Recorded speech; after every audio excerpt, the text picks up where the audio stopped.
It's hot out there, but let's blow them off the line of scrimmage. For thine is the kingdom, and the power, and the glory.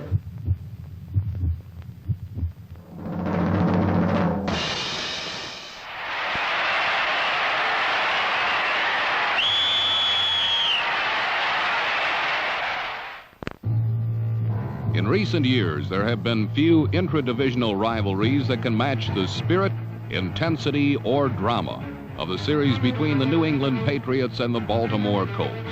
It is a very special game, no matter where the teams are in the standings.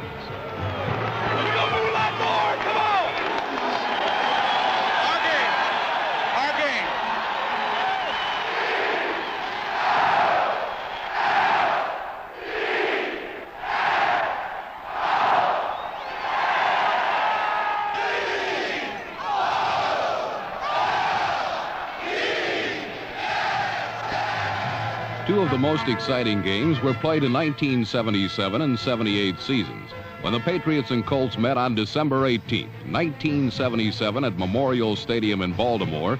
The AFC Eastern Crown was on the line. And when number 26, Raymond Claiborne, ran the second half kickoff back for a touchdown, it looked like the championship would belong to New England. But the game was far from over, as Colt radio broadcasters Chuck Thompson and Vince Bagley described.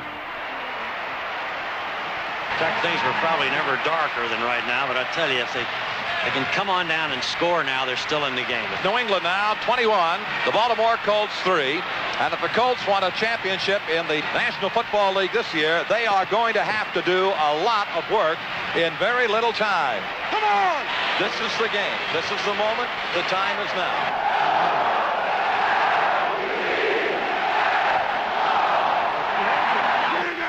Get in there! Big one back! Blow him out now! Come on, blow him out!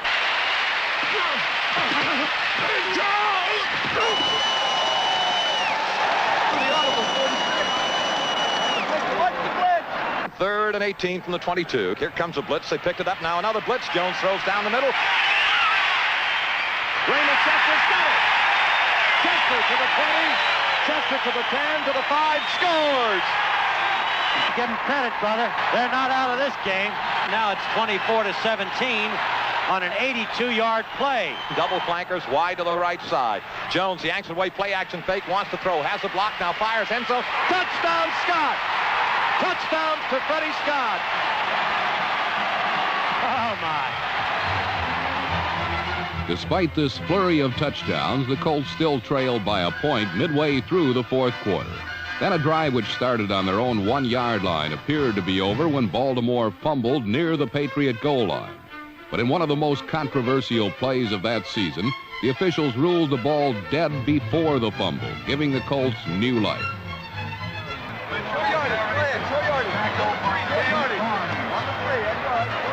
We have that clock running with 4:15. A point behind. What a thriller. Oh, what a football game. What a second half of football. Third and goal, Baltimore at the New England 3. Double tight end offense. Jones gets it to McCauley, right side, dives, and he's got it. He's got it. He scores. McCauley has scored, and the Colts go ahead. The Colts hung on to win 30-24, thus achieving their third consecutive AFC Eastern title. But in 1978, the shoe was on the other foot. The Colts had a rough year and skidded to the cellar, while New England earned the division's top spot. But on a rainy night in Foxborough on September 8, 1978, this apparent mismatch became another great game as the Colts rallied for 27 fourth-quarter points to upset the Patriots.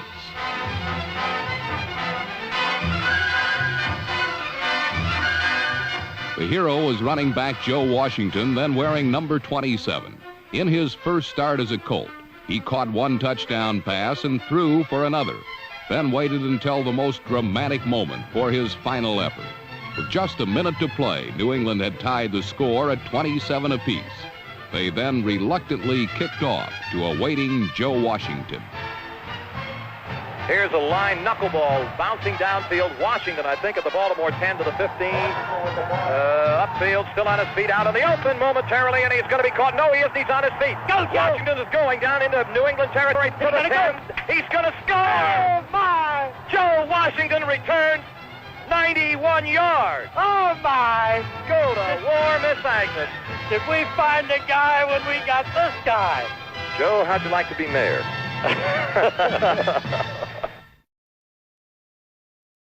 Whether that mayor's office is in Baltimore, Memphis, or Jacksonville, no one on the Colts can say.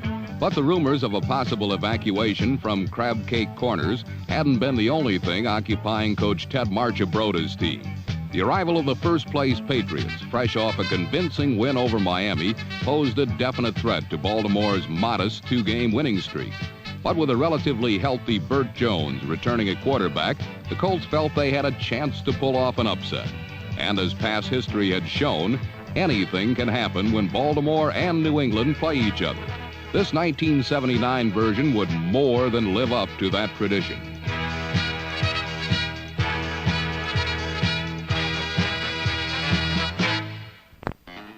Prior to coming into this game, only one other team in pro football had scored more points than the New England Patriots. And quarterback Steve Grogan wanted something on the board on their very first drive. Unfortunately for New England, their best-laid plans went astray.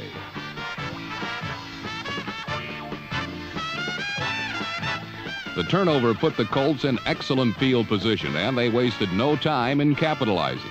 Number 20, Joe Washington, was the most anxious of all, proving it with perhaps the finest individual effort of the 1979 NFL season.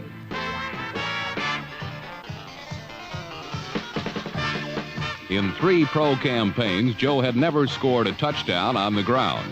This one is worth repeating. By all rights, the hit by number 50 Sam Hunt should have stopped Washington. But somehow, Joe the Jet kept his balance and completed a run that can best be characterized as amazing.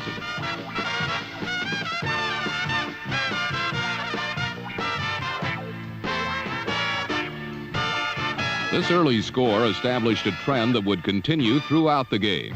Burt Jones would involve his running backs heavily in the offensive scheme, particularly with medium-range passes.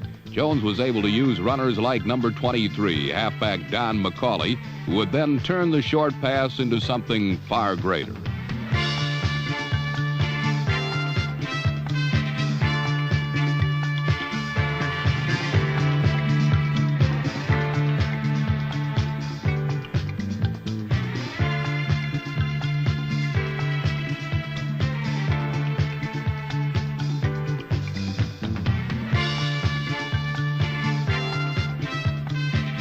Much to Baltimore's dismay, a penalty negated this particular play, but it proved the strategy was sound and the Colts would return to it later. Meanwhile, the Patriots were anxious to bounce back from their early woes, and did so when Grogan went airborne to wide receiver Stanley Morgan, number 86.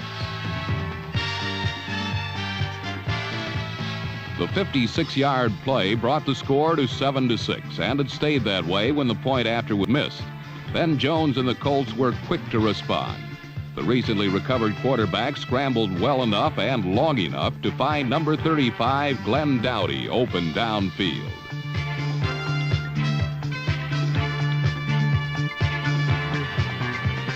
After Dowdy's 54-yard effort, it took the Colts only 3 plays to score again. This time, fullback Don Hardiman, number 36, did the honors. The upstart Colts now enjoyed a surprising 14-6 advantage over the Patriots. Yet in the game that had several trends, another was becoming evident. When one team scored, the other would storm right back. Within 3 minutes after the first touchdown, Grogan went to Stanley Morgan again. And again, the results were the same. The first quarter ended with the Colts ahead 14-13, but that was a situation Grogan wished to remedy with all deliberate speed. He began the second period by going deep to Morgan again. Only an alert play from safety Nesby Glasgow, number 25, prevented the long completion.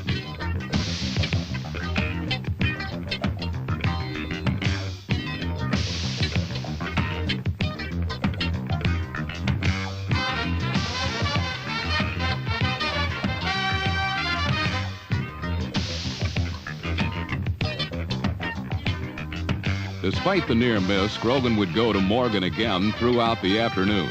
For now, though, the Patriots were unable to move. So Jones and company began a march of their own.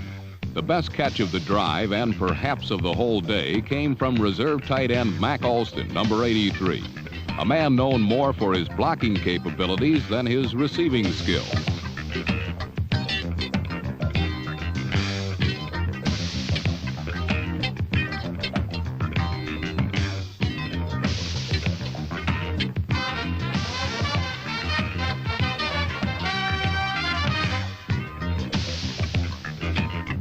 The drive ended with a Colt field goal, extending their lead to 17-13. The Patriots would do no more scoring in the first half, and the Colts were stopped from doing any further damage when Jones' late pass attempt was stolen by number 40, cornerback Mike Haynes.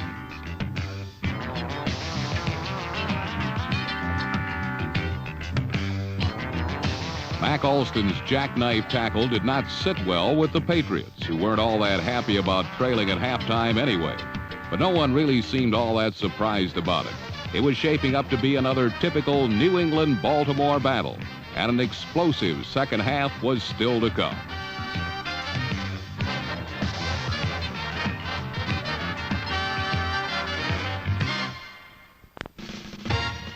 Indeed, there are quarterbacks in the NFL who can throw a ball farther than Burt Jones. There are many who stand behind center who may be wiser as well. However, number 7 is beyond comparison when it comes to competitive spirit. Behind their leader, the inspired Colts march for a touchdown on their first possession of the second half. On the drive, Jones used his backs masterfully. Number 36, Don Hardiman, was one effective weapon, as was number 23, Don McCauley.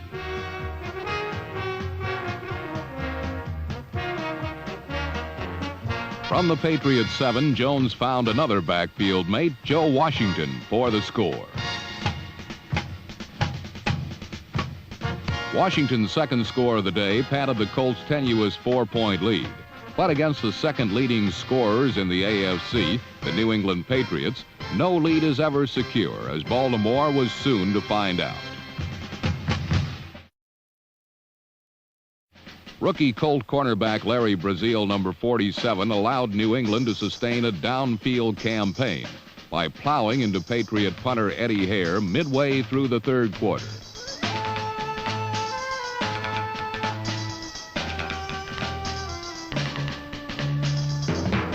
Brazil's case of rookie overexuberance resulted in a roughing the punter penalty. Steve Grogan then quickly rekindled the Patriot attack.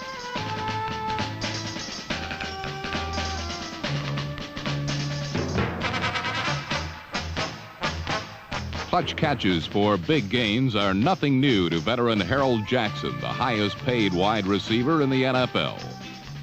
The Patriots would be denied a touchdown as Mike Ozdowski, number 51, steamed in on Grogan. His sack forced New England to settle for 3, making the score 24-16, Baltimore. Still, the Colts seemed bent on making crucial second-half mistakes. Such was the case when John Smith kicked off for the Patriots.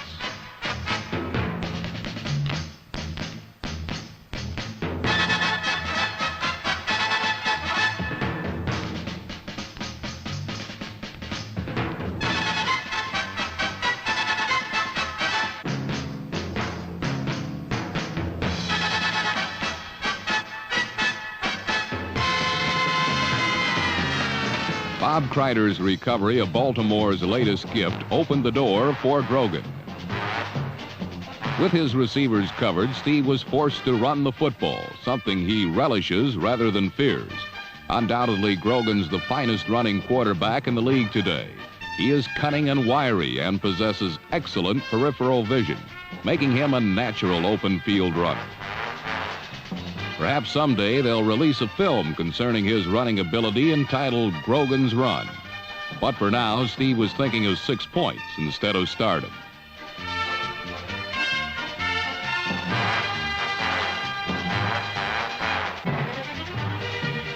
Harold Jackson's touchdown grab was nullified by a costly Patriot holding penalty.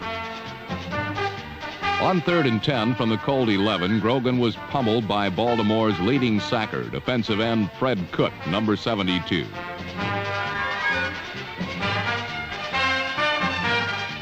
Cook's 3 sacks last week against Buffalo aided Baltimore in its second win of 1979.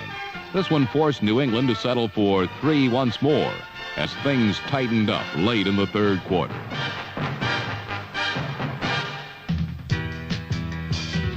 When Baltimore took over, Jones resorted to the tactics he had found previously successful, passing to his backs with short swing passes. Quick releases to McCauley seemed the perfect attack against a New England defense that is the NFL's toughest to run through and pass over. When the Patriot linebackers began picking up Jones' backs in the flat, Burt rendered his Steve Grogan imitation and ran the ball himself.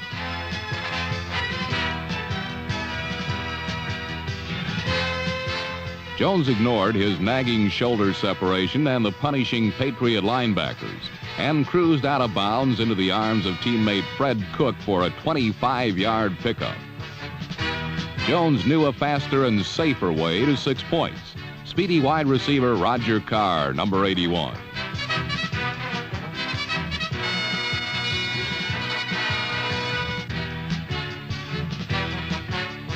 Feeling that he was tripped and deserving of a pass interference call, Carr exhibited the type of fury that Jones is noted for. Nevertheless, his rage would be in vain as the Colt downfield drive was halted.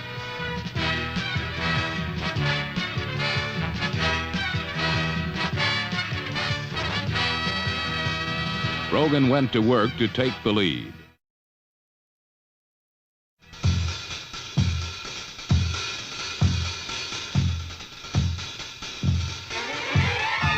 Harold Jackson would finish the day with nearly 100 yards on merely 4 catches. His latest grab set up a Grogan touchdown run.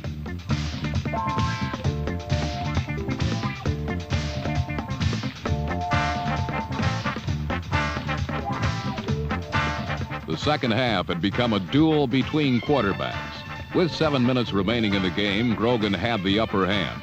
Jones went about the business of changing all that by returning to Don McCauley.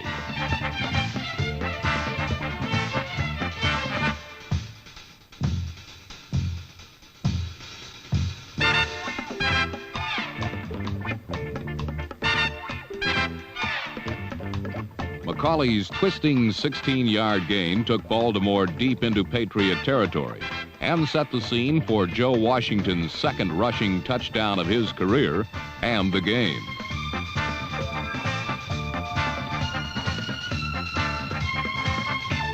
As Little Joe had personally ruined New England last year on national television, so had he accounted for 3 touchdowns in this contest as well.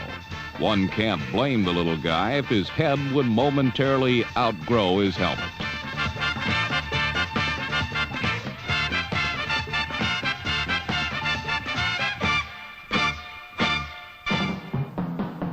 Ahead 31-26, Jones sought to run out the clock by handing off to workhorse Don McCauley.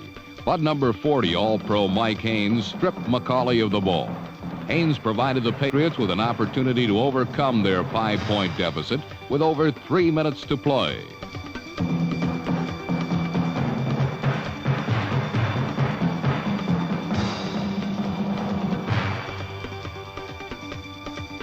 Grogan went to the receiver who had tormented Baltimore all day, Harold Jackson.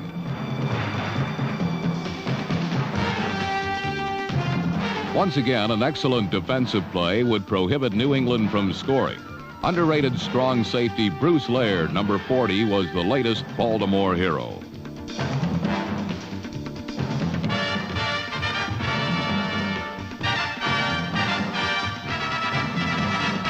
The Patriots still had one final chance to achieve a dramatic victory, and Burt Jones elected not to view the game's final moments.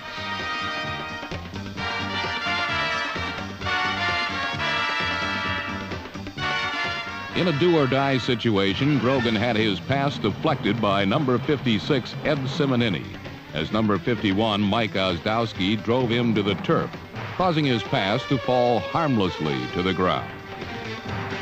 A game that was predicted to be a one-sided New England conquest proved to be an evenly waged, dramatic football game. From the Colt Patriot showdowns of the past, one must wonder how these teams managed to consistently play such stirring, emotional football. An explanation for Baltimore's victory was perhaps best offered by a character in the novel Semi-Tough, who stated, "Winning is a happy accident of getting a bunch of guys together who want to." For New England head coach Ron Earhart, he has only 2 weeks to overcome defeat and prepare for what will probably be another cardiac rematch.